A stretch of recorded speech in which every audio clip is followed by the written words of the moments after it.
তাই তো আল্লাহর প্যারা হাবিব মুহাম্মদ সাল্লাল্লাহু তাআলা আলাইহি ওয়া আলিহি ওয়াসাল্লাম ইরশাদ করেছেন, মান তাওয়াদাআ লিল্লাহি রাফাআহুল্লাহ, যে ব্যক্তি আল্লাহর সন্তুষ্টির জন্য বিনয় অবলম্বন করবে, আল্লাহ রাব্বুল আলামিন তাকে বড় করে দিবেন। সুবহানাল্লাহ।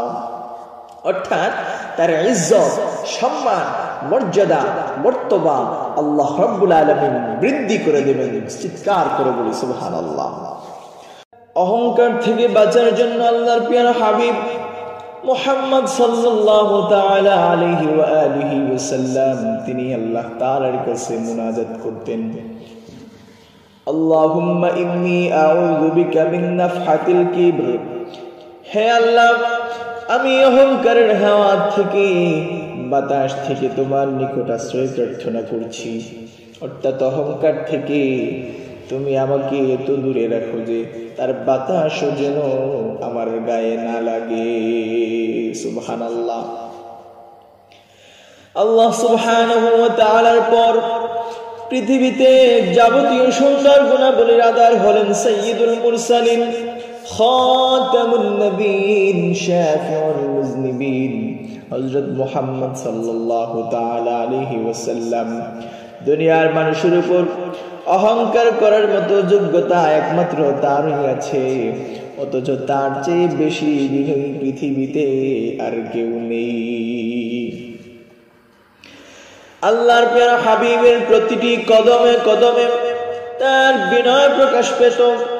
চলার মধ্যে বিনয়, বসার মধ্যে বিনয়, খাওয়ার মধ্যে বিনয়। তিনি মাঝে মাঝে খালি পায়ে দু হাঁটু উঁচু করে বসে তিনি খানা খেতেন। আর তিনি বলতেন, আকুলু কামা ইয়াকুলুল আবদ, গোলাম যেভাবে খানা খায় আমি সেভাবেই খানা খাই। সুবহানাল্লাহ। আল্লাহর প্রিয় হাবিব তিনি নিজেকে আল্লাহর সামনে পেশ করেছেন অত্যন্ত অসহায় অক্ষম হিসাবে, বিনয় নম্রতা সহকারে। আর তিনি দোয়া করেছেন, আল্লাহুম্মা ইন্নী আবদুকা ওয়া ইবনু আবদিকা ওয়া ইবনু আমাতিক, হে আল্লাহ আমি তোমার একজন গোলাম, তোমার গোলামের পুত্র গোলাম, তোমার বান্দির পুত্র গোলাম। আল্লাহর নবী যখন নিজেকে এইভাবে বিনয়ের সাথে পেশ করেছেন, তখন আল্লাহ রাব্বুল আলামিন আরশে আজিম থেকে ঘোষণা করলেন, ওয়া রাফা'না লাকা যিকরাক, আমি তোমার আলোচনাকে সমুন্নত করে দিলাম। সুবহানাল্লাহ।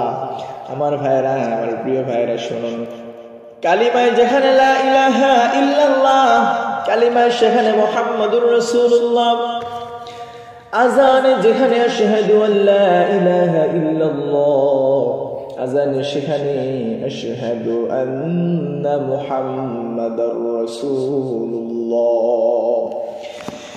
ইকামত যেখানে আশহাদু আল্লা ইলাহা ইল্লাল্লাহ, ইকামত সেখানে আশহাদু আন্না মুহাম্মাদার রাসূলুল্লাহ, নামাজ যেখানে তাহিয়াতু লিল্লাহ, নামাজ সেখানে আল্লাহুম্মা সাল্লি আলা মুহাম্মাদ। সুবহানাল্লাহ।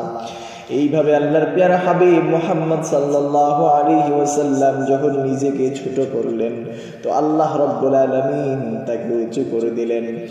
তাই তো আল্লাহর প্যারা হাবিব মুহাম্মদ সাল্লাল্লাহু তাআলা আলাইহি ওয়া আলিহি ওয়াসাল্লাম ইরশাদ করেছেন, মান তাওয়াদাআ লিল্লাহি রাফাআহুল্লাহ, যে ব্যক্তি আল্লাহর সন্তুষ্টির জন্য বিনয় অবলম্বন করবে, আল্লাহ রাব্বুল আলামিন তাকে বড় করে দিবেন। সুবহানাল্লাহ।